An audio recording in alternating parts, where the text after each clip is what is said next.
Fala pessoal, boa noite, tudo bem? Na terça-feira nós introduzimos esse assunto de administração de pessoal. Então nós trouxemos a ideia do departamento pessoal, alguns vídeos sobre o tema. E hoje eu vou entrar com um pouquinho mais de profundidade, lembrando que sempre respeitando o limite entre o que eu vou falar para vocês e a disciplina de cálculos de folha de pagamento, que é a disciplina que eu acredito que é a Fer, né? A Fernanda que está dando essa aula para vocês. Então, a disciplina de administração de pessoal é lecionada lá pela Fernanda. A ideia aqui é apenas eu trazer os conceitos introdutórios, tá? Os conceitos básicos. Por quê? Dentro de um processo de recrutamento e seleção, que é a minha disciplina, que é o foco principal da minha disciplina, perguntas virão para nós. Então a gente precisa entender de IDP para poder saber fazer um bom recrutamento e seleção. Porque nós somos ali o primeiro contato do candidato para com a empresa, tá? Por isso que nós estamos passando por esta disciplina, por este assunto, por este conteúdo. Mas o detalhe, eu não vou entrar em cálculo, tá? Cálculo é com a Fernanda. Eu vou apenas entrar nos conceitos básicos, aquilo que é necessário um profissional que vai trabalhar com recrutamento e seleção precisa saber. Combinado? Agora sim, vamos entrar então dentro desse assunto, ok? A área de atuação é muito promissor, tá? Olha o que eu vou ler aqui para vocês. O profissional com conhecimentos em administração pessoal pode trabalhar nas mais diversas áreas devido ao caráter fundamental do setor em toda e qualquer empresa, seja ela de pequeno ou grande porte, privada ou estatal. Qualquer empresa precisa de IDP, qualquer uma, pequena, média ou grande. Ah, professor, eu tenho um MEI, a MEI não precisa. Precisa. Se você contratar um funcionário, você precisa. Ah, eu não tenho empresa nenhuma, nunca vou precisar disso. Saiba que se você contratar alguém para trabalhar como doméstica na sua casa, você vai precisar disso também. Então, é uma área que abrange a necessidade de todo mundo, quer seja pessoa jurídica, empresa de qualquer porte e muitas vezes pessoa física também. Nós, tá? Dependendo do grau de especialização do profissional, ele pode ser remanejado para diversas áreas, ou seja, a polivalência operacional do profissional de administração pessoal é um dos trunfos para ele manter-se sempre requisitado pelo mercado. O que vem a ser essa polivalência operacional? É ele saber fazer de tudo dentro de um setor de IDP, dentro de um setor de administração de pessoal. Calcular folha de pagamento, férias, 13º, admissão, demissão, fazer folha de ponto, entrada e saída, ou seja, fazer toda e qualquer atividade. É isso que se refere esse termo polivalência. Então, nesse slide fica claro para nós toda a abrangência da área de atuação, tá? Agora sim, é o objetivo passar pelas principais atividades do setor de administração de pessoal. Então, primeiro, a admissão de funcionários. Aqui é um processo importantíssimo, porque hoje, com o advento do e-social, para vocês que estão debutando aí, entrando na área, tá? É uma obrigação acessória, obrigatória para toda e qualquer empresa que admite um funcionário. Inclusive pessoa física, se você admite alguém, uma doméstica, uma babá e vai registrar, tem que ir informação para o e-social. É um portal que o governo tem, que a gente envia as informações para o portal. Ou seja, um funcionário hoje não pode estar trabalhando se as informações dele já não tivessem sido enviadas para o portal. Então vamos supor, o camarada chegou hoje na empresa, vai começar hoje? Não. Já foi transmitido para o e-social as informações dele? Enquanto não for transmitido, ele não está liberado para trabalhar. O registro não está valendo. Então olha a importância, tá, da gente já começar a conhecer as regras da admissão de funcionários. E aqui vai uma série de requisitos. E o portal do e-social ele vai validar as informações. Ah, eu casei e não mudei meu nome, eu separei e não mudei meu nome, estou com algum problema, tenho que mudar documento. Tudo isso vai dar problema no e-social. Tudo isso vai trazer complicações, vai te prejudicar na hora de ser registrado. Tem que estar tudo em ordem.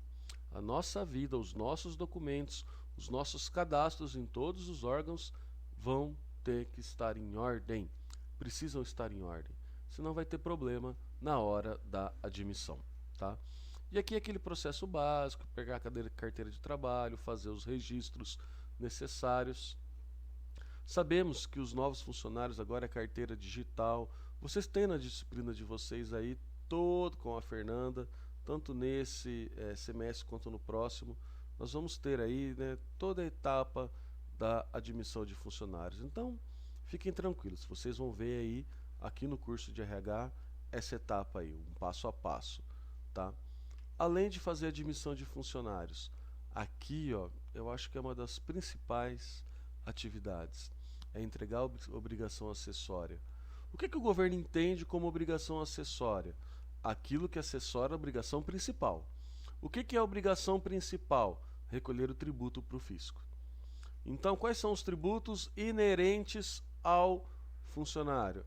INSS, né, que na verdade se chama contribuição previdenciária. A gente chama carinhosamente de INSS, que na verdade é o nome, né, Instituto Nacional do Seguro Social. Minha mãe, né, chamava de INPS, porque antigamente era assim. Minha sogra fala INS, aí eu já não sei porque ela fala isso. Mas o nome do tributo é Contribuição Previdenciária. Mas a gente fala de INSS porque todo mundo fala, né? Vamos recolher o INSS. Então essa é a obrigação principal, recolhimento do INSS. E também do imposto de renda, dependendo do salário. Também é um tributo relacionado à folha de pagamento. Então você recolheu os tributos. Só que aí o governo vai falar, o que você recolheu, está certo ou está errado? Não sei. Então o governo precisa conferir aquilo que a gente recolheu. Então a gente entrega essas declarações, né, chamadas de obrigações acessórias, para mostrar para o fisco que aquilo que eu recolhi está correto. Está tudo em perfeita ordem, em acordo com a legislação. Então a obrigação acessória é uma obrigação que assessora o fisco a conferir se os tributos, que por suas vezes são as obrigações principais, foram recolhidos corretamente, tá? Aí nós temos várias obrigações acessórias e aqui eu trago para vocês as principais delas. A RAIS, Relação Anual de Informação Social. Aqui na RAIS nós temos aqui, né, toda a movimentação de funcionários. Então o governo ele fica sabendo através dessa declaração o salário, as áreas que o funcionário trabalha, toda a movimentação, a vida do funcionário. Nós temos aqui uma declaração também, uma obrigação anual, tá? As empresas têm que entregar ela anualmente. A DIRF, Declaração do Imposto Retido na Fonte, é o imposto de renda que vem descontado do nosso olerite. Então as empresas, elas também informam o fisco, a Receita Federal, de quem que ela fez a retenção. Então o fisco sabe. Aí na hora de você fazer sua declaração de imposto de renda, o governo, a Receita Federal, ela vai fazer o cruzamento de tudo isso. O CAGED, que é o Cadastro Geral de Empregados e Desempregados, tá? Então aqui o governo fica sabendo das admissões e das demissões. É assim que o governo consegue falar, ó, determinado mês tivemos um índice de empregados, um índice de desempregados, porque nós precisamos informar o governo, né, essa movimentação de entrada e saída de funcionários. A CEFIP, aqui é onde eu falo para o governo onde eu recolhi, como eu recolhi o INSS, a famigerada contribuição previdenciária, e também o fundo de garantia. Então eu vou mostrar quais foram as bases, os salários de funcionário um a um, o total, quanto eu recolhi, como eu recolhi, qual alíquota eu apliquei. Aqui vai tudo para o governo, para ele poder conferir se aquilo que eu estou pagando realmente está certo. Então a gente vai informando o governo, tá, de tudo aquilo que a gente vai recolhendo, que a gente vai pagando. Então a entrega das obrigações acessórias é uma das atividades principais do setor de DP. E olha, um bom profissional que conheça, tá, a confecção, saiba realizar, fazer todas essas obrigações acessórias, é um profissional disputadíssimo no mercado, tá? Então, para quem gosta da área de DP aí, fica a dica. Cálculo de folha de pagamento. Aqui vocês vão aprender com a Fernanda de uma maneira assim top. Fernanda é contadora, ela domina isso daqui. E a folha de pagamento é algo bem bacana. No final aqui dessa explanação dos slides, eu tenho um escritório de contabilidade e eu tenho um sisteminha de folha de pagamento. Eu vou mostrar para vocês a carinha, como é que funciona, eu vou mostrar lá também. Tudo isso que eu estou dizendo aqui eu vou mostrar para vocês lá no sistema. Um videozinho rapidinho só para vocês conhecerem na prática como é que funciona isso, tá? Cálculo de férias e 13º salário. Todos nós temos direito às férias. A Fernanda vai apresentar todo esse conteúdo para vocês de maneira mais detalhada, tá? As férias, a gente trabalha um ano, que é o período aquisitivo, para ter direito ao gozo de 30 dias de férias durante, né, o ano seguinte. Então é bem interessante que a gente saiba que as férias, por exemplo, podem ser divididas em até 3 períodos, sendo que um período obrigatoriamente tem que ser superior a 14 dias e nenhum dos 3 períodos podem ser inferior a 5 dias. Então existem algumas regrinhas, mas as férias podem sim ser divididas em 3 partes. 13º salário, a gente trabalha o ano todo, recebe um 13º salário em dezembro. Ah, mas eu não trabalhei o ano todo, eu entrei no meio do ano, eu entrei em março, em setembro, recebe proporcional ao tempo trabalhado dentro do ano. E assim, por curiosidade, sabem o que é o 13º salário? Tá? Se a gente for procurar aí na legislação, o Google está aí, vocês pesquisam, ele não me deixa mentir, é uma gratificação natalina, para a gente conseguir passar aí, né, o mês de dezembro de uma maneira mais digna, vamos dizer assim, né, entre aspas. Então, para isso que deveria servir o 13º salário, né? Na verdade, a gente usa para pagar conta. Acompanhamento da legislação, isso é bem bacana. A CLT, que é a Consolidação das Leis do Trabalho, tá? Ela é a lei base que rege sobre todo o setor de administração de pessoal. Entretanto, nós temos as convenções coletivas, né? Também chamado de acordo coletivo, também chamado de dissídio coletivo. Essas convenções são regidas pelo sindicato da categoria e elas vêm criar normas mais aderentes ao funcionário, porque a CLT ela é geral para todas as empresas. E existe o princípio da igualdade no direito, que é tratar os iguais de formas iguais e os diferentes de formas diferentes.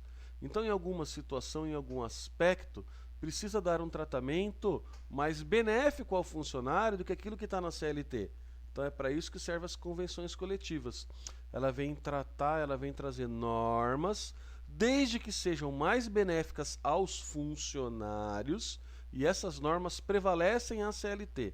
CLT é uma lei antiga, tivemos uma reforma recentemente, mudou bastante coisa, mas a convenção coletiva ela visa beneficiar o funcionário em cláusulas que não sejam tão benéficas assim.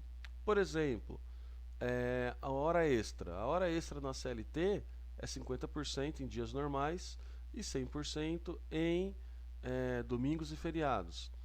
Em muitas convenções coletivas, esse 50% é aumentado para 60%, para 70%.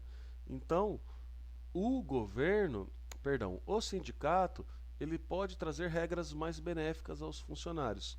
E para que isso prevaleça sobre a CLT, é tratado em convenção coletiva. Tá? É para isso que serve.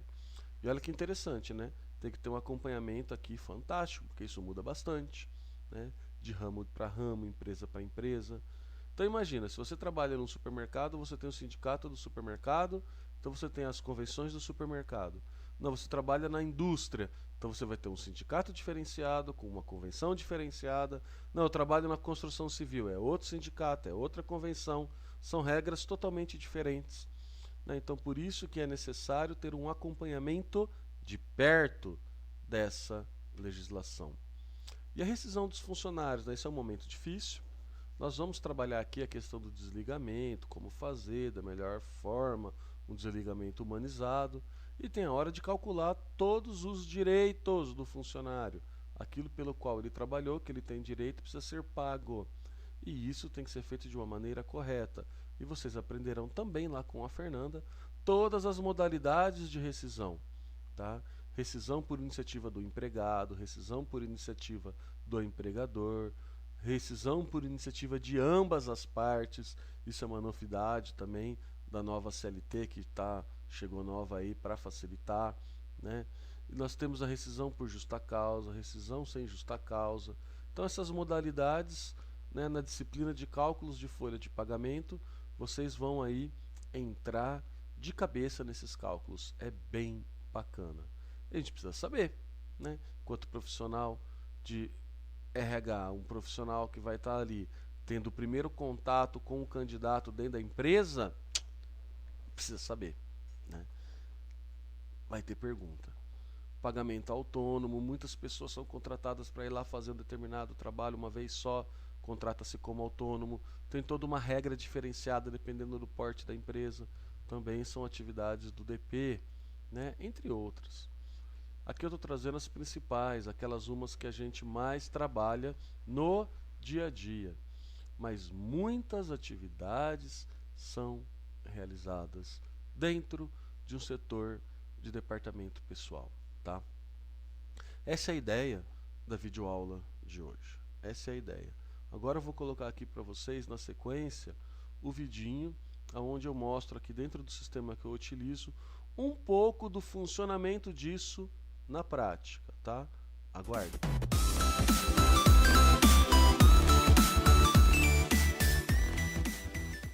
Então, pessoal, esse aqui é um sistema, tá? Esse é um sistema que eu realmente utilizo. Pode ver, ele está até licenciado para mim aqui. Se vocês quiserem o nome do sistema, vou até fazer uma propagandinha aqui, chama Calima. Vocês conseguem baixar eles gratuitamente para a máquina de vocês, tá? Não cobra nada para baixar. Ele vai ter aí uma versão demonstração. É uma versão que vocês conseguem utilizar. Entretanto, claro, né, a empresa não vai fornecer um sistema bom de graça. Para você transmitir qualquer declaração para o fisco, para o governo, aí tem que ter uma licença. Mas, para conhecer o sistema, para entrar, para utilizar de forma gratuita, é possível, tá? Então, por exemplo, aqui eu já criei esses atalhos, mas a gente pode vir aqui no módulo, ó. Aqui eu tenho módulo de contabilidade, controle patrimonial, módulo fiscal, folha de pagamento, que é o que nos interessa, honorários dos clientes e protocolo, né, protocolização de documentos. O que interessa para nós aqui é o módulo folha de pagamento, tá? Então vamos lá. Aqui dentro do módulo folha de pagamento tem os meus processos. Isso aqui são atalhos que eu não utilizo para nada, né? Então eu posso tirar aqui. O que me interessa são esses camaradas aqui. Então vamos lá. Para eu poder gerar uma folha de pagamento, primeiro eu tenho que incluir um trabalhador. Venho aqui em dados pessoais, vou incluir o trabalhador. Ele está falando que tem pendência porque eu tenho que selecionar uma empresa aqui, né? Então vamos lá, vamos selecionar uma empresa. Eu tenho uma empresa padrão aqui que eles dão para nós como exemplo. Selecionei a empresa padrão. Aí sim, eu vou cadastrar um trabalhador. Dados pessoais. Aí vou vir aqui, vou incluir o trabalhador. E aqui dentro da inclusão do trabalhador, nós vamos digitar aqui todas as informações dele. Sexo, data de nascimento, os dados principais dele, dados complementares, endereço, telefone, e-mail, o vínculo trabalhista que eu vou ter com ele, todas as informações que eu tenho que preencher na tela anterior para eu poder criar o meu vínculo com a data de admissão, número de matrícula. Ou seja, cadastrar o trabalhador. Depois de cadastrado o meu trabalhador, se for uma empresa de construção, cadastrar obra, gerar impostos, enfim, eu vou poder calcular a minha folha de pagamento. Então eu tenho lá, cadastrei o trabalhador, faço o cálculo da minha folha de pagamento. Eu vou entrar aqui, né, dentro do mês em questão, vou selecionar meu mês de referência e vou calcular a folha de pagamento. Aqui vai sair olerite, vai sair todas as informações. Aqui temos os arquivos digitais que eu mando para o governo, que nós já vimos lá na aula, né, a RAI, CEFIP, CAGED, DIRF. Aqui é o e-social, que eu também citei lá na aula. Isso aqui ele vai de forma online, conforme a gente vai fazendo todos os eventos. Aqui eu vou listar todos os meus relatórios de trabalhadora, folha, enfim, ele é muito bacana. Eu tenho aqui todo o meu histórico, eu vou poder fazer minha integração por evento, jogar na contabilidade, ele vai, ele volta, né? Isto é um sistema de folha de pagamento. Tudo aquilo que vocês estão aprendendo com a FER, tá? Vocês aprendem lá com a FER, porque aqui eu só estou dando uma pincelada, né? Vocês vão ver isso no detalhe na disciplina de cálculos de folha de pagamento. A gente coloca na prática no sistema, tá? No segundo ciclo de vocês terão uma disciplina que vai falar sobre sistema, né? A maioria dos sistemas são muito parecidos, eles são intuitivos, né? A ideia é a mesma, né? Vocês vão conseguir olhar isso de uma maneira mais detalhada, tá? Então vamos lá. Esse aqui é um sisteminha, né, onde eu consigo fazer todos os meus cálculos.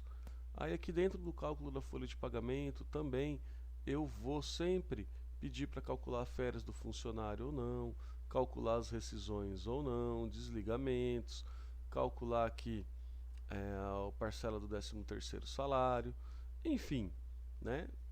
Tudo automático. Então o bacana do sistema é isso. E a importância de se aprender em sala de aula, lá na outra disciplina, na mão, é porque aqui no sistema ele vai refletir aqueles conceitos que estão aprendendo lá. Então, por exemplo, vocês veem, insere as informações no sistema e gera. Como é que vocês vão saber se o cálculo está certo ou não? Vocês têm que ir lá e saber fazer manual, tá? Isso aqui é só a carinha de um sistema para vocês conhecerem como que é na prática. Beleza? Então vamos lá, pessoal.